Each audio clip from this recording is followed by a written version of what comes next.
Ndagusuje cyane ndakwifuriza guhirwa n'ibyo urimo byose. Uyu munsi turi ku wa mbere itariki ya 15 ukwezi kwa munani umwaka wa 2022. Nge wumva nitwa Alani Claude Nzamurambaho. Turi ku munsi wa 15 ukwezi kwa munane. Buri mwaka hizihizwa ijyanwa mu ijuru rya Bikira Mariya. Ndavuga ku bakristo Katolika n'abandi bashobora kuba bemera Assumption. Ni byiza cyane hirya no hino mu gihugu akavura kaguye kumugisha niko tubyizera kubemera n'abakunda umubyeyi Bikira Mariya. Ariko ntabwo tujye kugaruka ku bijyanye n'ijyanwa mu ijuru rye kuko ni inkuru ndende kandi ni inkuru yanyuze mu matwi yanyu inshuro nyinshi. Ahubwo reka twitse ku matora ya Kenya. Uyu munsi ku isaha ya saa 10 z'i Kigali hagomba gutangazwa ibyavuye mu matora. Ni mu nyubako ya Bomas of Kenya i Nairobi niho hagombaga kubera umuhango wo gutangaza ibyavuye mu matora amaze iminsi akorwa muri Kenya. Amatora yakozwe tariki ya 9 z'uku kwezi kwa munane aho hatowe Perezida wa Repubulika, abaguverineri n'abandi bayobozi mu nzego z'ibanze mu bice bitandukanye bya Kenya.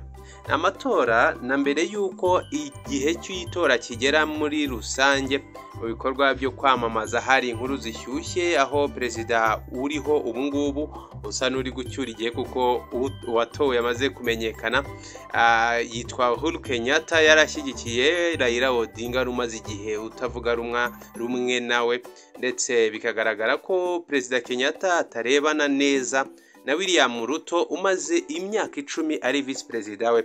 Urumva umuntu basangiye ibiro nka vice perezida mu myaka 10 yose, ariko igihe cyo kwiyamamaza ntamushyigikire. Ni ibintu bitagaragaye neza mu bakunzi ba Ruto ndetse no mu basesenguzi batandukanye. Ariko nanone bakavuga ko Kenya ikwiye impinduka kuko Laila ODINGA nawe yaramaze inshuro zigera muri 5, inshuro ya 5 yiyamamaza mu matora ya Perezida wa Repubulika kugira ngo abe yabona amahirwe yo kuyobora Kenya, ariko agatsindwa. Izo nshuro zose yagerageje kwiyamamaza cyangwa se kwitoza mu Kirundi, ntabwo yagiye asekerwa n'amahirwe yo gutsinda. Uyu munsi rero perezida wa komisiyo y'amatora muri Kenya yitwa Wafula Chebukati yagejeje ku banyakenya ndetse n'isi muri rusange ibyavuye mu matora.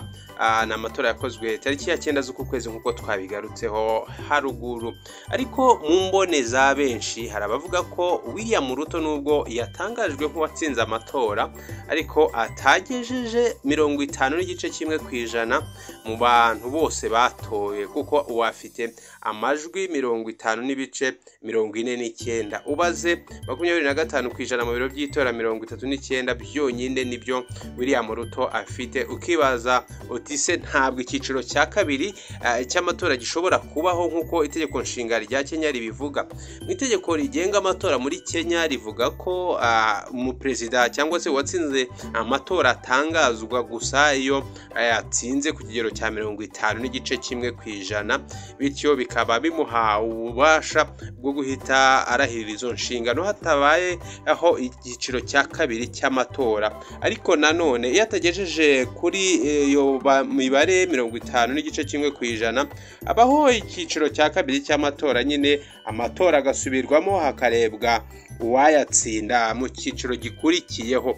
Hanyuma ariko nkuko twari twabigarutseho gato hejuru, mu gihe perezida wa komisiyo y'amatora Wafula Chebukati yari aje gutangaza ibyavuye mu matora mu nyubako ya Bomas of Kenya aha ni Nairobi, habaye imirwano hagati y'impande zitandukanye n'abashyigikiye Laila ODINGA ndetse n'abari ku ruhande rwa William Ruto wamaze gutangazwa nk'uwatsinze amatora. Ariko abashinzwe umutekano bagerageje kugarura umutekano muri iyo nyubako akoresheje inkoni.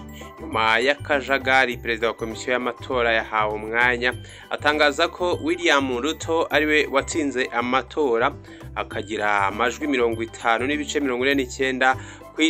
Abakomiseri 4 muri 7 bagize komisiyo y'igihugu y'amatora mu gihugu cya Kenya bari basohotse muri iriya nyubako ya Bomas of Kenya bajya kuganira n'abanyamakuru.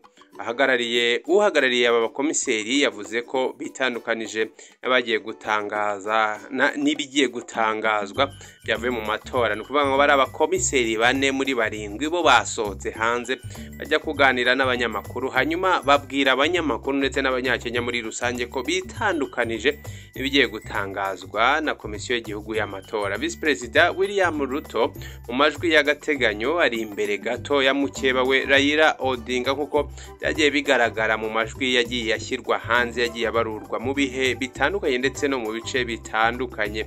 Abashyigikiye Laila Odinga muri iki cyumba cya Bomas of Kenya bagaragaje ko batishimiye ibyaba bigiye gutangazwa ndetse bikanahura neza n'ibyabari abakomiseri 4 basohotse, bakavuga ko bitandukanije n'ibigiye gutangazwa na komisiyo y'igihugu y'amatora.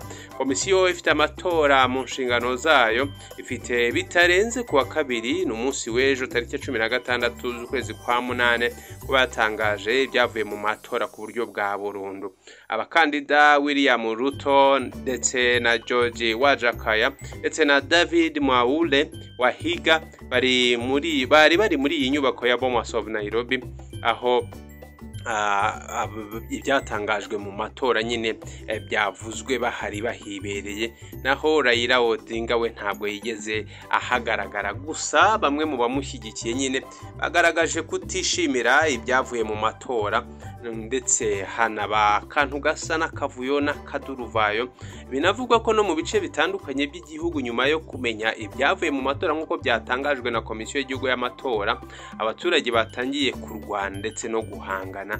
Hari abasesenguzi bavuga ko imirwano ishobora kubura nyuma y'uko Laila Odinga atsinzwe ku kinyuranyo gito cyane ugereranije amajwi ari hagati ye n'aya mukeba we William Ruto watangajwe, kuko aho mbiherukira ndetse n'imibare iheruka gutangazwa harimo ikinyuranyo cy'ibice 30 byonyine hagati y'amajwi ya bombi.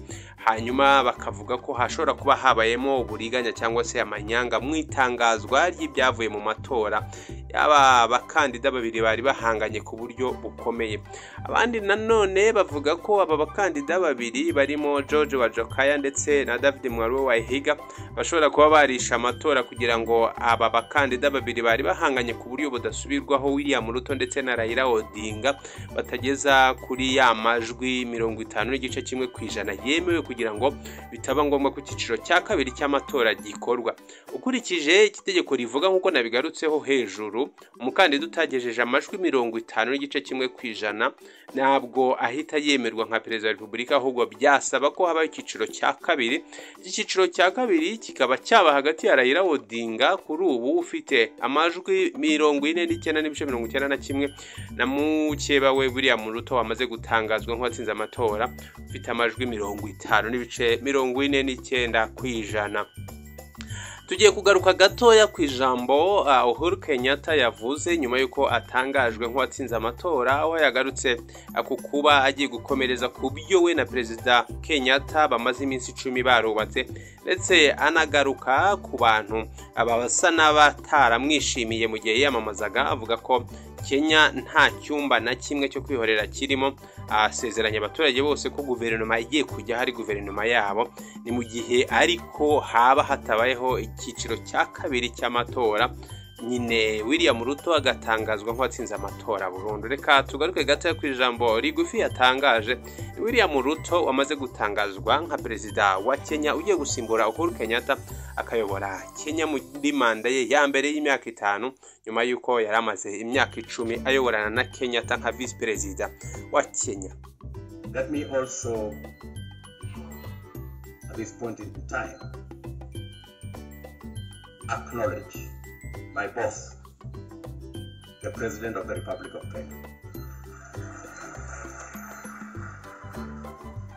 His Excellency Uhuru Kenyatta, who has worked with me over the last 10 years in various forms. And I want to commit to the people of Kenya that I will build on the foundation that President Kenyatta and I put together and take this country to the next level. I want to promise all the people of Kenya, whichever way they voted, that this will be their government. I know many are wondering, especially those who have done many things against us. I want to tell them that they have nothing to fear. There is no room. There is nothing. There is no room for vengeance. There is no room for looking back. We are looking into the future. I am acutely aware that our country is at a stage where we need all hands on deck to move it forward.